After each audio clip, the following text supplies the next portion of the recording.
நண்டு கொக்கை கொன்ற கதை. ஒரு பெரிய குளம் ஒன்று இருந்தது. அந்த குளத்தின் கரையோரத்தில் கிளக்கொக்கு ஒன்று விசனமுடன் ஒற்றை காலில் நின்று கொண்டிருந்தது. துள்ளி கொண்டிருந்த மீன்களில் ஒன்றுக்கு சந்தேகம் வந்தது. நம்மை சும்மா விடாதே, ஆனால் செயலற்று நின்றுள்ளதே, என்னவாக இருக்கும் என்று. நமக்கேன் என்று இராமல் அதன் முன் வந்தது. என்ன கொக்காரே, உன் ஆகாரத்தை கொத்தாமல் சும்மா நிற்கிறீர் என்றது. நான் மீனை கொத்தி தின்பவன்தான், ஆனாலும் இன்று எனக்கு மனசு சரியில்லை என்றது கொக்கு. மனசு சரியில்லையா? ஏன் என்றது மீன். அதை ஏன் கேட்கிறாய் என்று பிகு பண்ணியது கொக்கு. பரவாயில்லை, சொல்லுங்களேன், சொன்னால் உனக்கு திக்கென்றாகும். மீனுக்கு பரபரத்தது.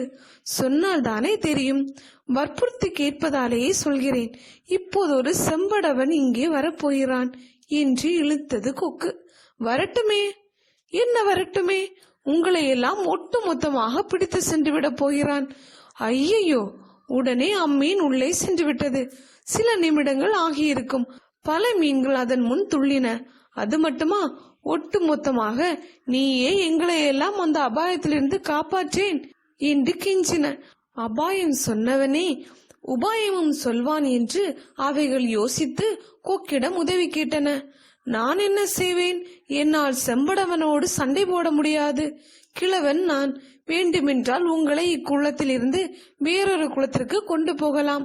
அதனால் எனக்கும் இந்த தள்ளாத வயதில் பரோபகாரி என்ற பெயரும் வரும்.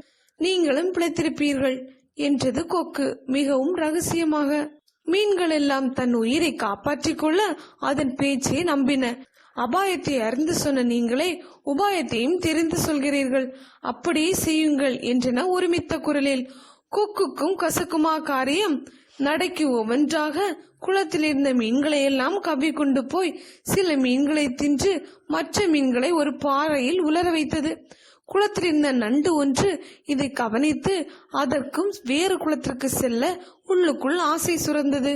ஓ சீவகா குண்யனே, என்னையும் அவ்விடத்திற்கு கொண்டு போங்கள் என்று கெஞ்சியது. வருங்காலத்தில் எதுவும் வழிய வரும் என்று உள்ளுக்குள் துள்ளி கொண்ட கொக்கு நண்டையும் கவ்வி கொண்டு பறந்தது. பறக்கும் போது வழியில் மீன்களின் முள்ளுடல்கள் அங்கங்கே சிதறி இருப்பதை கண்டது நண்டு. அதற்கு பக் என்றது. அத்துடன் வேறு நீர்நிலைக்கு கொண்டு செல்வதாக கூறி மீன்களை தின்றுவிடும் கொக்கின் வஞ்சகம் நண்டுக்கு சட்டென புரிந்துவிட்டது. தன் நிலையும் அப்படித்தானா? உயிராசையால் நண்டுக்கு ஒரு உபாயம் தோன்றியது. வைரத்தை வைரத்தால் அறுப்பது போல் அதற்கு மூளை வேலை செய்தது. கொக்காரே, நீங்கள் என்மேல் இறக்கப்பட்டு எடுத்துக்கொண்டு வந்தீர்கள். அங்கே என் உறவினர்கள் பலர் இருப்பதால் என்னை மீண்டும் அங்கே கொண்டு சென்றால் அவைகளையும் காண்பிப்பேன் என்றது நண்டு. அப்படியா? இன்னும் இருக்கிறதா நண்டுகள்? எனக்கு உறவினர்கள் அதிகம், பல இருக்கின்றனர். ஆகா, அதிர்ஷ்டம் என்றால் இப்படித்தான் வர வேண்டும். நம்பாடு யோகம்தான் என்று மகிழ்ந்த கொக்கு மீண்டும் நண்டை கவ்விக்கொண்டு பழைய குளத்தை நோக்கி பறந்தது. குளத்திற்கு நேராக வரும்போது அதுவரை மண்டு போயிருந்த நண்டு தன் கொடுக்கினால் கொக்கின் கழுத்தை 2 துண்டாக்கிவிட்டு குளத்தின் நீரில் விழுந்து உயிர் பிழைத்துக் கொண்டது. அபாயம் சொன்னவனிடமே உபாயம் கேட்ட மீன்கள் செத்தன.